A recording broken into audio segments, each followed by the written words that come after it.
कुणाल भैया, बहुत सारे लोग डिविडेंड पेइंग कंपनीज में इन्वेस्ट करते हैं, लेकिन मेरे को समझ में नहीं आता इन्वेस्ट क्यों करते हैं। वहां पे एक तो कोई ग्रोथ होती नहीं है, एकदम दादाजी टाइप कंपनीज होती है, जमानों से चली आ रही है, जैसे कोल इंडिया हो गया, हाईएस्ट डिविडेंड में आता है उसका नाम। दूसरा, उधर इतना छोटा छोटा डिविडेंड आता है कि वो मेरा रेगुलर इनकम को कंपेंसेट भी नहीं कर पाता जितना मेरा खर्चा है, और ऊपर से अभी मैं यंग हूँ तो मैं काम कर रहा हूँ ऑलरेडी, तो मेरा रेगुलर इनकम सॉर्टेड है। तो मेरे को तो अच्छी कंपनी चाहिए जिनमें फटाफट मेरा रिटर्न बहुत बड़ा बन जाए और जिसमें हर साल थोड़ा थोड़ा कैपिटल गेन बुक करके मैं करेक्ट। प्रॉफिट कमाऊं। आज आपके इनकम सॉर्टेड है, क्या आप मुझे श्योरिटी से बता सकते हो 20 साल बाद भी आपकी इनकम ऐसे ही सॉर्टेड रहेगी? हाँ, अभी तो मतलब मैं यंग हूँ, यहाँ से 45 का हो जाऊंगा नेक्स्ट। 45 तक हो गए तब भी सॉर्टेड है, 30 साल बाद आपकी इनकम ऐसे ही सॉर्टेड रहेगी, आप श्योर हो उस चीज को लेके? तब थोड़ा डाउट है कि ओके, तब क्योंकि मैं पैसिव इनकम की तरफ जाना चाहूंगा। तो पैसिव इनकम का वन ऑफ द सोर्सेज आपको क्या लगता है क्या है? डिविडेंड पेइंग स्टॉक्स हो सकता है, बिल्कुल ठीक हो है, सकता है। जैसे हम लोग रेंट देखते हैं, हम लोग बॉन्ड्स में इंटरेस्ट देखते हैं, ठीक है, एफडीज देखते हैं, तो व्हाई नॉट डिविडेंड्स? डिविडेंड्स भी एक तरीके का इनकम सोर्स है जो आप रेगुलरली अर्न कर सकते हो। ओके। अब पॉइंट आता है कि आप पूछ रहे हो कि इतना कम डिविडेंड मिलता है उससे क्या ही बनता है। So in that case I would like to say कि ये डिविडेंड पेइंग स्टॉक्स में एक जर्नी रहती है। जर्नी इन द सेंस कि आप आज इन्वेस्ट करना स्टार्ट करते हो तो आज आपको डिविडेंड का अमाउंट बहुत छोटा छोटा लगता है, बट 20 साल बाद ये डिविडेंड का अमाउंट बहुत बड़ा हो जाता है compare to what you invested today. For okay. Example आज आप 100 रुपए इन्वेस्ट कर रहे हो, तो बहुत कंपनी में ऐसा देखा गया है कि 10 साल बाद 15 साल बाद ये एक बार का डिविडेंड ही 100 रुपए दे देती है। Okay. So that is the appreciation you get in dividends. अब फॉर एग्जांपल आपने दादाजी के इन्वेस्टमेंट स्टाइल की बात की, तो 95 इयर्स प्लस इन्वेस्टर है एक दुनिया में बहुत फेमस, वॉरेन बफेट। ठीक है, उनका जो कोको कोला का स्टॉक है आज उनको उनके इन्वेस्टमेंट से ज्यादा डिविडेंड्स देता है, और ओके। उन्होंने थोड़ा बेच भी दिया है। So that is the beauty of dividends कि लाइकवाइज एप्पल उनको इतना वो भी डिविडेंड्स देता है। कंपाउंड होते रहते हैं। कंपाउंड होते रहता है। क्यों कंपाउंड होते रहता है? क्योंकि डिविडेंड हमेशा as a proportion of price देखा जाता है। तो ओके। आज 1000 रुपए पे 2% का अगर आपको डिविडेंड मिल रहा है, तो कल को जब प्राइस भी 10,000 होता है तो उसका 2% अगर आपको डिविडेंड मिल रहा है, so that will be 200 rupees. So वो चीज से हमको देखना है कि डिविडेंड का पोर्टफोलियो अगर हम बना रहे हैं तो आज के लिए नहीं बना रहे, हम ये आने वाले 20 साल 25 साल बाद के लिए बना रहे हैं, बिकॉज जब वो डिविडेंड आएगा और जब वो पैसिव इनकम बनाएगा ना, उस समय that amount will be very very substantial. But लेकिन कुणाल भैया, मैं जब न्यूज़ पढ़ता हूँ तो वहाँ पे ऐसा आता है कि डिविडेंड फेस वैल्यू के ऊपर कैलकुलेट करके दिखाया जाता है कि 2000% डिविडेंड दे करेक्ट। दिया, 200% दे करेक्ट, दिया। तो देखो कौन सी कंपनी डिविडेंड देती है आपके हिसाब से? जो एकदम मतलब नवरत्न कंपनीज कह लो आप। मैच्योर कंपनीज हो जाती है वो, ठीक करेक्ट। है, तो उन लोग का इश्यूएंस वगैरह कब आया हुआ होता है आईपीओ उनका? जमानों पहले। जमानों पहले, 20 साल 25 साल पहले, तो उस समय कोई फेस वैल्यू पे शेयर्स इशू होते हैं। ठीक है, मान लेते हो फेस वैल्यू 10 रुपए। करेक्ट। ठीक है, तो वहां से लेके आज का शेयर प्राइस में बहुत डिफरेंस होगा। 10 रुपए की फेस वैल्यू का एक्चुअल में मार्केट प्राइस में शेयर क्या होगा? 200, 400, 1000, so and so fourth. Correct. ठीक है, लेकिन जो बुक्स ऑफ अकाउंट्स होती है वो ये फेस वैल्यू को कंसिडर करती है, उसके बेसिस पे कैलकुलेट करती है कि कितना डिविडेंड हम दे रहे हैं। तो फॉर एग्जांपल 10 रुपए की फेस वैल्यू पे भी आप देखोगे बहुत सारी कंपनियां 50 रुपए का डिविडेंड दे रही है। क्यों? क्योंकि इतने सालों में वो इतना ग्रो भी कर गई है। और बेटर तरीका आपको डिविडेंड देखने का ये है, that is a dividend yield. Dividend yield क्या करता है? आज क्या शेयर प्राइस है और आज कितना डिविडेंड मिल रहा है, ओके। तो पूरे साल का डिविडेंड आप ऐड कर लो। फॉर एग्जाम्पल आपको 5 रुपए, 10 रुपए, 15 रुपए ऐसे करके मिल रहा है, तो ये 30 रुपए आप ऐड करके रख लो और डिवाइड कर दो आप किससे? टोटल शेयर प्राइस जो अभी चल रहा है उससे, तो आपको बेटर अंदाजा मिलेगा कि हाँ भाई, एज एन इन्वेस्टर अगर आज आप मार्केट में लेके जा रहे हो पैसा और उस स्टॉक में डाल रहे हो, तो उसके बदले में आपको कितना डिविडेंड मिलता जाएगा। क्योंकि फेस वैल्यू तो हम लोग थे ही नहीं जब था। फेस वैल्यू शायद मैटर कर सकता है प्रमोटर्स के लिए कि भाई 10 रुपए की फेस वैल्यू पे उनको शेयर्स मिले हुए और आज सामने उनको 10 रुपए की फेस वैल्यू पे 100 रुपए का डिविडेंड मिल रहा है, करेक्ट। तो उनके लिए शायद वो थोड़ा ज्यादा मैटर करे। तो ये चीज हमको समझना बहुत जरूरी है कि डिविडेंड यील्ड देखी जाती है, ना कि जो न्यूज में हमको दिखता है कि 100% of its face value dividend के तौर पर दिया जा रहा है या 500% दिया जा रहा है। ये एक बहुत कॉमन क्वेश्चन है, बहुत कॉमन क्वेरी है जो बहुत लोग डिविडेंड्स को पढ़ने के टाइम पे देखते हैं। लेकिन कुणाल भी, आपने बोला कि 10 साल तक मुझे इंतजार करना पड़ेगा, ये बहुत लंबा पीरियड नहीं हो जाएगा मेरे लिए? लेकिन आप पोर्टफोलियो भी बना ही रहे हो वो 10 साल बाद के लिए, तो ओके। जब भी कोई भी अगर डिविडेंड पोर्टफोलियो बना रहा है तो डिविडेंड स्टॉक से पोर्टफोलियो आज के लिए नहीं बनते हैं, वो आने वाले 10 साल या 20 साल के बाद के लिए बनते हैं, जब एक्चुअल में आपको इनकम की नीड हो और वो इनकम सब्सटैंशियल हो। ओके। क्योंकि अभी अगर आपके पास इनकम आ भी जाएगी तो वो आपके सेम टैक्स ब्रैकेट में जाएगी, तो आपको इतना टैक्स के पर्सपेक्टिव से भी इतना फायदा नहीं देगी। बट जब आपकी एक्टिव इनकम बंद हो जाएगी और सिर्फ ये इनकम आ रही होगी, तो देन आपके टैक्स के ब्रैकेट्स में भी आपको ये थोड़ा सा हेल्प कर सकती है। So it's better to look at dividends from creating it today, but then getting the fruits of it 20 years later when okay. those stocks will give dividends, और मेरा इन्वेस्टमेंट आज के टाइम पे एकदम मिनिमल होगा और उस समय मेरे को उतने इन्वेस्टमेंट का तो डिविडेंड ही मिल जाएगा। तो इसमें कंपनीज चूज करना डिफिकल्ट नहीं हो जाएगा? बिल्कुल कंपनी चूज करना बहुत डिफिकल्ट हो जाएगा, इसलिए इंपॉर्टेंट है कि हम कुछ कुछ पैरामीटर्स कंसिडर करें। तो मैंने, जैसे कि आपने स्क्रीन पे देख पा रहे हो, मैंने 5 पैरामीटर्स कंसिडर किए हुए हैं। ओके। पहला कंसिडर किया हुआ डिविडेंड यील्ड। डिविडेंड यील्ड क्या होता है, अभी अपन ने डिस्कस किया कि जितना बिल्कुल। डिविडेंड मिल रहा है divided by the share price. Dividend मिल रहा है कौन सा, पूरे साल का साल का। कंबाइंड। अब कंपनी जनरली 2 बार डिविडेंड देती है साल में, हम्म। एक इंटरिम डिविडेंड कहा जाता है और एक Final। फाइनल डिविडेंड कहा जाता है। कभी कभी कुछ स्पेशल केस हो जाता है, कंपनी में एक्स्ट्रा पैसा पड़ा होता है तो वो एक स्पेशल डिविडेंड भी अनाउंस कर देती है, बट वो हमको कंसिडर नहीं करना है। हमको फाइनल और इंटरिम डिविडेंड ही जनरली देखा जाता है, जो कि एक नॉर्मल प्रोसीजर है कंपनी का जो देती है। ऑलराइट, तो Correct। वो कंसिडर किया कि 2% से तो ज्यादा होना चाहिए। मतलब आज के टाइम में ठीक मैं है। कोई शेयर में पैसा डाल रहा हूँ तो 100 रुपए उसका अगर वैल्यू है तो 2 रुपए वो डिविडेंड के तौर पे दे दे, और मैं मान के चल रहा हूँ कि वो 5-6% का अगर अप्रिसिएशन दे रही है तो मेरा डाउन साइड 7-8% पे तो प्रोटेक्टेड है, वो मैं मान के चल रहा हूँ। इसे 2% यील्ड हम लिखे। Next is dividend pay out. अब डिविडेंड यील्ड तो लोग देखते ही देखते हैं, एक इंपॉर्टेंट चीज है dividend pay out. Dividend Okay। पे आउट का मतलब हो गया कि जो प्रॉफिट आता है कंपनी को, जो पैट आता है, जनरली डिविडेंड उसी में से दिया जाता है। क्यों? क्योंकि पैट ऐसा नंबर होता है जो कि कॉमन शेयर होल्डर्स के लिए अवेलेबल होता है और किसी के लिए अवेलेबल नहीं होता है। तो कॉमन शेयर होल्डर्स के लिए जो भी पैसा देना है उस पैट में से ही देना है। अब यहाँ पे हमने लेस देन 100% क्यों लिखा है कि अगर 100 करोड़ का पैट आ रहा है तो टोटल डिविडेंड जो पे कर रही है कंपनी सबको मिला के वो 100 करोड़ से ज्यादा ना हो।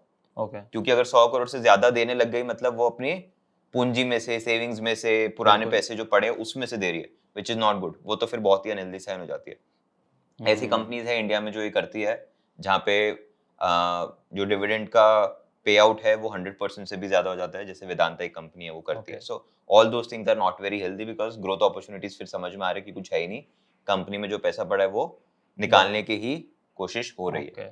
ठीक है, so that is one reason कि dividend pay out less than 100% लिखा हुआ है। Could be less than 60-70% also. ये एक वेरिएशन आप अपने स्कैनर में कर सकते हो। थर्ड पॉइंट हमने जो लिया है यहाँ पे is the profit growth rate which should be greater than 10%, और Okay। लास्ट 3 साल का एवरेज लिया है। अब क्यों प्रॉफिट ग्रोथ रेट लिया है? अब मान लेते हैं हम डिविडेंड यील्ड हमारी 2% है, ठीक है, प्रॉफिट ग्रोथ 10% से हो रहा है, तो जितने से प्रॉफिट ग्रो हो रहा है उसका हमको दिख जाएगा कहीं ना कहीं रिफ्लेक्शन प्राइस में भी। करेक्ट, प्राइस में रिफ्लेक्शन दिख रहा है। मान लेते हैं कि चलो ऐसी कंपनी में हमने इन्वेस्ट किया जहाँ पे जितने से अर्निंग्स ग्रो होती है उतने से प्राइस भी ग्रो होता है। इन द लॉन्ग रन ऐसा होने ही वाला है हर कंपनी के साथ कि अर्निंग्स और प्राइस का रिलेशन आपको दिखेगा ही दिखेगा। तो मान लेते हैं कि अर्निंग ग्रो हुई 10% से 3 साल के लिए, तो प्राइस भी 10% से 3 साल के लिए ग्रो हो गया। Okay। तो 100 रुपए की आपकी चीज हो गई सीधा सीधा 133 रुपीज की। हम्म। तो आपका डिविडेंड यील्ड भले ही 2% पे भी स्टक हो, लेकिन पहले आपको 100 रुपए के प्राइस पे डिविडेंड यील्ड 2% था, अभी 133 पे मिलेगा, तो ऑटोमेटिकली आपका डिविडेंड भी 10% से ग्रो हो गया। Correct. So that is the beauty of having a good company where the profits are also growing और साथ ही साथ वो डिविडेंड भी दे रही है। लास्ट सेकंड पॉइंट जो हमने कंसिडर किया है इज कि 52 वीक हाई से वो 10% से नीचे हो। इसका रीजन क्या है? Okay। अब हमारा गोल क्या है? हमारा गोल है कि हमको डिविडेंड का एक पोर्टफोलियो बनाना है। अब मान लेते हैं कंपनी 20 रुपए डिविडेंड देती है, ठीक है, उसका शेयर प्राइस अभी चल रहा है 200 रुपए, तो आपको क्या यील्ड मिल रही है? 10% की मिल रही है, करेक्ट, आपको यील्ड मिल रही है 10% की। अभी मान लेते यही शेयर अगर 200 की जगह 180 पे ट्रेड करता तो आपको आपकी डिविडेंड यील्ड ऑटोमेटिकली कितनी हो जाती? 11.11। अब उसकी जगह अगर ये आपको 160 पे मिल जाती तो आपकी 12.5 की डिविडेंड यील्ड हो जाती। तो आप हमेशा ये कोशिश करोगे कि प्राइस इतना महंगा ना हो। प्राइस अगर महंगा होगा तो आपकी डिविडेंड यील्ड पे ऑटोमेटिकली नेगेटिवली इंपैक्ट करेगा। तो you will always choose for value companies in this case, क्योंकि जनरली जो डिविडेंड पेइंग कंपनीज होती है वो वैल्यू ड्रिवन होती है, ग्रोथ ड्रिवन नहीं होती। अगर वो ग्रोथ ड्रिवन होती तो शायद डिविडेंड देती ही नहीं, क्योंकि डिविडेंड दे रही है मतलब ग्रोथ की अपॉर्चुनिटीज इतने नहीं है पर इतने नहीं है। ठीक है, so that is one of the reasons. तो यूजुअली ये सारी कंपनी साल में लगभग सेम अमाउंट का डिविडेंड देती है हर साल, एस्टिमेटेड वहीं आसपास लाके रखती है? नॉट एग्जैक्टली, मतलब वेरी कर सकता है। जो पीएसयूज होती है ये सब होती है, इनमें मैंडेटेड रूल्स है कि इतना हम देने की कोशिश करेंगे। जनरली डिविडेंड्स का ऐसे कंपल्शन नहीं है कि इतना डिविडेंड तो आएगा ही आएगा, but on a normal basis हमको एक ट्रेंड जरूर दिखेगा। फॉर एग्जांपल नालको में हमको ट्रेंड दिखाएगी इस साल उसने 6 रुपए का डिविडेंड दिया। लाइकवाइज हमको पहले ही ट्रेंड दिखता था ये डिविडेंड 3 या 4 रुपए था, तो ऐसे दिखता जाता है कि थोड़ा थोड़ा बढ़ रहा है, जो बहुत स्टेबल कंपनीज है। अदरवाइज डिविडेंड का एज सच इतना कोई आपको गारंटी नहीं मिल सकता कि इतना रुपए तो हर साल वो देती रहेगी। It's not an FD at the end of the day, but more और लेस वो हिस्ट्री बता देती है कि इतना डिविडेंड तो रेगुलरली देती है। आप 10 साल भी उठा के देखोगे उस भी कंपनी की हिस्ट्री के, तो डिविडेंड का आपको रेगुलरिटी बिक जाएगा। तो मतलब बाय ऑन डिप वाली स्ट्रेटजी इधर लगा सकते हैं। यस, क्योंकि ये वैल्यू स्टॉक्स हो जाते हैं। Dividend paying stocks are always value stocks and value stocks are always you buy on dips. ठीक है, बाय हाई सेल हायर वाला कॉन्सेप्ट जो है वो मोमेंटम ग्रोथ स्टॉक्स में ज्यादा एप्लीकेबल होता है। Alright, and lastly goes without saying, हम नहीं चाह रहे कि हम बहुत छोटी कंपनी को ही ले, क्योंकि छोटी कंपनी डिविडेंड आज दे रही है शायद कल ना दे, क्योंकि उसका कोई अपॉर्चुनिटी आ गई वो उसको ऑप्टिमाइज करने की कोशिश करेगी तो डिविडेंड रोक देगी। तो हम चाह रहे हैं कि बड़ी कंपनियां इसमें आए, एटलीस्ट 10,000 करोड़ से ज्यादा की। तो ये 5 फैक्टर्स अगर आप कंसिडर करोगे तो आपको एक हैंडफुल नंबर ऑफ स्टॉक्स मिलेंगे इंडियन मार्केट्स में, जिसको आप फर्दर स्टडी कर सकते हो। जैसे हर बार हम हमारे स्कैनर बेस्ड वीडियोस में बोलते हैं कि it's not for you to select copy paste the stocks and then straight away buy it, it's for you to study it better। तो यहाँ पे भी वही डिस्क्लेमर एप्लीकेबल है, आप डायरेक्टली जाके बाय मत कर लीजिएगा कोई भी स्टॉक। ऑलराइट, तो ये स्कैनर को रन करते हैं और देखते हैं कि क्या स्टॉक्स आते हैं हमारे पास। हम स्क्रीनर में आ गए हैं, स्क्रीन्स में जाते हैं, क्रिएट न्यू स्क्रीन में जाते हैं। ठीक है, सब पेस्ट करते हैं हम और ये क्वेरीज को रन करते हैं। आप देखो, इंडिया में 2% डिविडेंड यील्ड वाली कंपनियां केवल 17 है। ऑलराइट, डिविडेंड इंडिया में बहुत रेयर है, you will not find a lot of companies giving that much of dividends. अगर डिविडेंड दे रही है तो शायद प्रॉफिट ग्रोथ रेट नहीं है, अगर प्रॉफिट ग्रोथ रेट है तो 100% से ज्यादा दे देती है कोई कोई कंपनी डिविडेंड। अगर 100% से कम दे रही है तो ट्रेड अपने ऑल टाइम हाई के पास ही कर रही है। तो बहुत सारे इफ्स एंड बट्स आ जाते हैं इंडियन मार्केट्स में, इसलिए आपको इन तरह की कंपनियां बहुत ही कम मिल रही है। And you will be able to see a lot of them are PSUs and big established names. For example, there's Kohl, there is Nalco, there is a big FMCG company, Colgate Palmolive, there's Angel One, there is Bajaj Auto, there is again PSU, Power Finance Corporation, IDBI bank है, union bank है, general insurance है। एक चीज आप notice करो अगर इन सारी ही कंपनियों में, तो 80% ऑफ द कंपनीज वो है जो कि कैश रिच कंपनी है, क्योंकि उनके बिजनेस में कैश इनहेरेंटली आता है। कोलगेट पाल्मोलिव है तो you will see a lot of cash coming in for the company. Growth इतनी ज्यादा नहीं आती होगी बिकॉज एक स्टेपल चीज बनाते हैं वो, but cash is a regular component of their business. Likewise you will see angel one, a stock broker, again cash rich business. ठीक है, पैसा बनता है और ग्रोथ एक पॉइंट के बाद थोड़ी स्टेबल हो जाती है। Likewise you will see power finance corporation, again cash generating business. So mostly सारे ही बिजनेसेस आपको क्या दिखते हैं, कैश जनरेटिंग बिजनेसेस होते हैं। एंड इन बिजनेसेस के पास ही एक अपॉर्चुनिटी थी कि अपने शेयर होल्डर्स को डिविडेंड के फॉर्म में वो रिवॉर्ड कर सके। तो ये सारे स्टॉक्स हमको मिलते हैं और ये सब हम सेव करके क्वेरी को हमारे पास रख सकते हैं। यहाँ पे हम पेस्ट कर लेंगे हमारे शीट में ताकि हमारे यूजर्स के पास सारा डेटा रहे। तो ये सारे हमारे स्टॉक्स आ गए। अब इसमें से कुछ कुछ एग्जाम्पल स्टडी करते हैं। फॉर एग्जाम्पल नाल्को स्टडी करते हैं, कोल इंडिया स्टडी करते हैं। ऑलराइट, नाल्को स्टडी करने के लिए what we need to do is we need to download the history of dividends of the company. तो मैंने ऑलरेडी आपके लिए वो डाउनलोड करके रखा हुआ है। ये मुझे कहाँ से मिला, बीएससी की वेबसाइट से मिल गया, आपको एनएससी से भी मिल सकता है। आप कॉर्पोरेट एक्शंस में जाकर डिविडेंड्स टाइप करके उसमें डेट सेलेक्ट कर सकते हो तो आपको ऑटोमेटिकली मिल जाएगा। Alright, and then you will be able to see your कि उसने 2021 में फाइनेंशियल ईयर 2022 में रादर 3 बार डिविडेंड दिया, that was of 6 rupees. Alright, then in the next financial year again there were dividends distributed of around 4-5 rupees. Then again, in the next financial year, you will see dividends distributed of 4 rupees. Then again of 8 rupees. Alright. तो हम देख पा रहे हैं कि almost हर financial year में एक stable amount of dividend हमको मिलता जा रहा है। और जैसे ही FY25 आया, आप देख पा रहे हो कि डिविडेंड का जो नंबर है वो 10 रुपए के आसपास पहुंच गया। तो you are able to see that there is some potential growth that is coming in the dividends, but however it is not sure कि हर बार आएगी। इन सारे ही डिविडेंड्स को हमने टोटल किया है फॉर द लास्ट 4 years, 25 रुपए जितना डिविडेंड इस कंपनी ने दिया है। और 4 साल पहले अगर आप इन्वेस्ट करते हैं इस कंपनी में, आज हम 19 सितंबर में खड़े हैं, 1 सितंबर 4 साल पहले अगर आप इन्वेस्ट करते हैं तो आपको 1992 के अराउंड शेयर स्टॉक मिल जाता और 25 रुपए इसने आपको आज तक डिविडेंड दे दिया होता। Apart from that, in this particular company आपको 120 रुपए का कैपिटल अप्रिसिएशन भी मिल जाता। So it has become value driven stock from both aspects. आपको डिविडेंड भी मिल गया और शेयर प्राइस भी मिल गया, क्योंकि पीएसयू का रैली आया था बट वो हमेशा गारंटीड नहीं रहता है। आपका टोटल रिटर्न बना 145 rupees, which is 120 from capital gains and 25 rupees from the dividends. कुल मिला के आपका टोटल रिटर्न 4 साल में बन रहा है around 160%, which is not bad in terms of CAGR terms. Exactly, CAGR terms आपको ये करीबन 20 से 30% के बीच का केगर आपको शायद दिखेगा। Exact number will need to calculate, but yes that should be the case.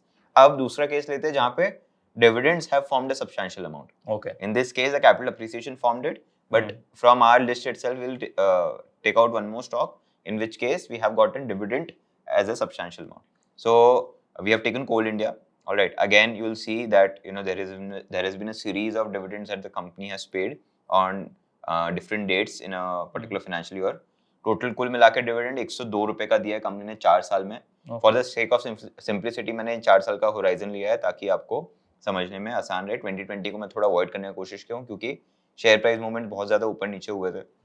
21 में थोड़ा स्टेबलाइज हुए तो मैंने उस हिसाब से 4 साल लिए. तो उसके हिसाब से 102.25 रुपए का हमको डिविडेंड मिला है. ऑलराइट. 4 साल पहले ये स्टॉक आपको मिल रहा था 145 रुपए में. ओके. तो आप देखिए अगर आप 1 या 2 साल और वेट करते हो तो आपका जो इन्वेस्टेड अमाउंट है वो तो पूरा आपको मिल ही गया. ठीक है. 145 तक ये डिविडेंड का टैली पहुंच ही जाएगा 2 साल में. ऑलराइट. तो आपका इन्वेस्टेड अमाउंट आपको मिल गया और करंट शेयर प्राइस है 395. तो आपको साथ में क्या मिला? 250 रुपीज का कैपिटल अप्रिसिएशन. मान लेते हैं यहाँ से कैपिटल अप्रिसिएशन ना भी हो तो आपका 2 साल में स्टॉक तो फ्री हो गया और जो भी प्राइस बढ़ा हुआ है वो आपका अप्रिसिएशन हो गया. लेकिन ध्यान रहे आप पोर्टफोलियो बना रहे हो आने वाले 20 साल बाद. तो इन दैट केस योर डिविडेंड्स जो भी आपको 4 साल में मिल रहा है हो सकता है वो आपको 1 साल में मिल जाए. तो ऑटोमेटिकली आपने जो आज खुद से इन्वेस्ट किया है वो तो आपको शायद वापस मिल ही रहा है तुरंत. So that is the beauty of dividend paying stocks. India में ये ट्रेंड इतना नहीं है बिकॉज इंडिया में ज्यादा ग्रोथ फोकस कंपनीज है और सबको बोला जाता है कि आप ग्रोथ पे फोकस करें because we are growing economy. But जहाँ है वहाँ पे हम इजीली ट्रेंड आइडेंटिफाई कर पा रहे हैं और हमको टोटल रिटर्न करीबन इसमें दोनों मिला के 243% मिला in the past 4 years, which is again a CAGR of around 40-45%. So the whole point of dividend investing is two. One is future security मिलती है कि आपको 20 साल बाद इतना डिविडेंड मिलेगा which is equivalent to what you are investing today. And second is the downside is very limited in the sense आपने 145 में वो शेयर खरीदा है, आपको साल का वो डिविडेंड उस समय भी 10 या 12 रुपए दे रहा है. तो एटलीस्ट आपका 6-8% तो डाउनसाइड उसने ऐसे ही प्रोटेक्ट कर लिया. और अगर वो 6-7% करेक्ट भी होता है तो जीरो पे ही रहते हो आप एट द वर्स्ट. तो that is the beauty of having dividend paying stocks in your portfolio. Now there is one more interesting thing that we need to understand is कि ये सारी जो कंपनी होती है थोड़ा सा जानने के लिए कि डिविडेंड पॉलिसी क्या रहेगी कैसे रहेगी, वो लोग अपनी एक डिविडेंड डिस्ट्रीब्यूशन पॉलिसी पब्लिश करते हैं जो कि हमको मिल सकती है किसी भी कंपनी के लिए. आप नॉर्मल गूगल पर सर्च करोगे तो आपको मिल जाएगा कि इतना इतना डिविडेंड कंपनी देने वाली है. तो इस पे आप जाओगे तो आपको सिंस ये एक पीएसयू है तो यहाँ पे पीएसयू के लिए कुछ कुछ मैंडेटेड चीज है आप यहाँ पे पढ़ पा रहे हो. The guideline mandates that every CPSE would pay a minimum dividend of 30% of PAT और 5% of net worth whichever is higher subject to maximum dividend permissible under the legal provisions. Okay. So जो जितना ही pad बन रहा है उसका 30% या 5% of entire total share holders equity उसका आपको मिलेगा और दोनों में से जो ज्यादा होगा वो मिलेगा. टोटल डिविडेंड का अमाउंट है divided by total number of shares होगा उतना आपके पास आएगा. ऑलरेडी बेस्ड ऑन आपके पास कितने शेयर्स है. सो ये आपको मिल जाता है. इससे आपको सर्टेनिटी तो नहीं मिलती कि एग्जैक्ट कितना डिविडेंड आएगा बट आपको एक आइडिया मिल जाता है कि चलो इतना डिविडेंड मेरे को लगभग मिल सकता है, कंपनी इतना अच्छा परफॉर्म करे तो मिल जाएगा. अब ये सारी कंपनियां वो आई थी हमारी जो 10% से ग्रो भी कर रही है. तो इतना डिविडेंड लेके 10% से ग्रो भी कर रही है तो आपका डिविडेंड का अमाउंट तो बढ़ता ही जाएगा. So all in all it's not a very bad strategy to have, it's a good strategy. But if you're applying the strategy, you're not applying it for today. You're applying it for the 50-year-old show that will need to depend on some passive income source. If you know it has to be, and that can be one of the sources can be dividends that we have discussed. Okay. तो मतलब हम यहाँ पे जो भी scanner बनाते हैं हर scanner का एक अलग अप्रोच और अलग एक स्ट्रैटेजी बनेगी if you want to invest also. Correct. अब कुणाल भी अब ये स्ट्रैटेजी मेरी 20 साल के लिए तो दो सबसे बड़े कंसर्न्स आ जाते हैं मेरे लिए इसमें कि एक तो टैक्सेशन इसमें कैसे होगा और दूसरा मेरे पास आज इतना सारा पैसा नहीं है लेकिन मैं धीरे धीरे एसआईपी करूंगा तो शायद एक बड़ा पूल बन जाए वो. Very valid point. तो पहला पॉइंट आता है टैक्स के ऊपर. तो डिविडेंड्स में टैक्स थोड़ा सिंप्लीफाई करने का गवर्नमेंट ने कोशिश किया है. तो अभी टैक्स कैसे लगता है कि अगर आपका अमाउंट 10,000 से ज्यादा हो रहा है तो कंपनी को आप 10% टीडीएस कट करके आपको भेजना है तो ऑटोमेटिकली 10% वहां हो गया. उसके अलावा आपकी जो भी इनकम टैक्स स्लैब होगी तो उसके हिसाब से आपको उस पर टैक्स भरना होगा. तो अगर आपकी इनकम अभी करंटली एज ऑफ नाउ से फॉर एग्जांपल 12-13 लाख से बीच में है तो आपका ऑटोमेटिकली टैक्स जीरो हो जाता है वहाँ पे. तो आपको रिफंड भी मिल सकता है. तो that is one thing that we need to understand कि डिविडेंड में हमारा टैक्सेशन जो है वो इनकम के हिसाब से. इसलिए मैं बार बार बोल रहा हूँ 20 साल बाद वाले शुभ के लिए ये सोर्स बनेगा क्योंकि उस समय अगर आपकी एक्टिव इनकम नहीं है तो आपका ये सोर्स ऑफ इनकम से पूरा पूरा वो बन सकता है. Second better way of investing into dividend stocks could be creating an HUF account. तो एचयूएफ अकाउंट को अलग एंटिटी क्रिएट माना जाता है, उसका टैक्सेशन एक नए पर्सन की तरह होता है तो ऑटोमेटिकली आपको नए स्लैब्स पूरे वापस मिल जाते हैं उस पर्टिकुलर एंटिटी के लिए. तो आप डिविडेंड स्टॉक्स वहाँ ले सकते हो जो जिसमें से आपको रेगुलर इनकम आएगा और आप इनकम टैक्स स्लैब का ऑप्टिमाइजेशन कर सकते हो वहाँ पे, और जो ग्रोथ स्टॉक्स है वो आप अपने पर्सनल पोर्टफोलियो में भी रख सकते हो। सो that is one approach. And second is, बहुत वैलिड पॉइंट आपने कहा कि आज आपके पास तो इतने पैसे नहीं है कि आप एक साथ कोल इंडिया के लाख शेयर्स ले लो और आपको उसमें से करोड़ रुपए का डिविडेंड है 3-4 साल में। So the better approach here is कि आप स्टॉक एसआईपी कर सकते हो इसमें बहुत अच्छे से। Okay. On a given date of every month every week आप सिलेक्ट कर सकते हो, जब भी आपके पास लिक्विडिटी आती है तो आप थोड़ा थोड़ा अमाउंट करके 5 से 10 स्टॉक का 15 स्टॉक का अच्छा पोर्टफोलियो क्रिएट कर सकते हो जो डिविडेंड दे रहे हैं, एंड रेगुलरली आप उसमें इन्वेस्ट कर करके एक पोर्टफोलियो क्रिएट कर सकते हो। द आइडिया इज अगेन कि आप 5 साल 10 साल में पोर्टफोलियो क्रिएट करो ताकि 20 साल बाद वो पैसिव इनकम बहुत अच्छी दिखे। Okay. So that is the broader sense in terms of how we can approach this particular strategy. तो in case अगर आपको जानना है कि स्टॉक एसआईपी करते कैसे है, what is the exact process, broker account पे जाके ये ऑर्डर प्लेस कैसे करते हैं, तो हमने इस पे एक डिटेल वीडियो बनाया हुआ ऑलरेडी, तो आप आई बटन पे क्लिक कर सकते हो और इस वीडियो को देख सकते हो। अगर आप भी अपनी एक यंग एज में हैं या वर्किंग एज में, तो ये बेस्ट टाइम है ऐसा एक डिविडेंड पोर्टफोलियो बनाने का। और अगर आपको ये डिविडेंड पोर्टफोलियो का स्कैनर चाहिए तो प्लीज कमेंट करिए डिविडेंड, हम आपको ये स्कैनर का लिंक दे देंगे। आप वहां जाकर ये स्टॉक्स को इंडिविजुअली स्टडी कर सकते हैं और सारे डिविडेंड स्टॉक्स को फाइंड आउट करके अपना एक पोर्टफोलियो बना सकते हैं।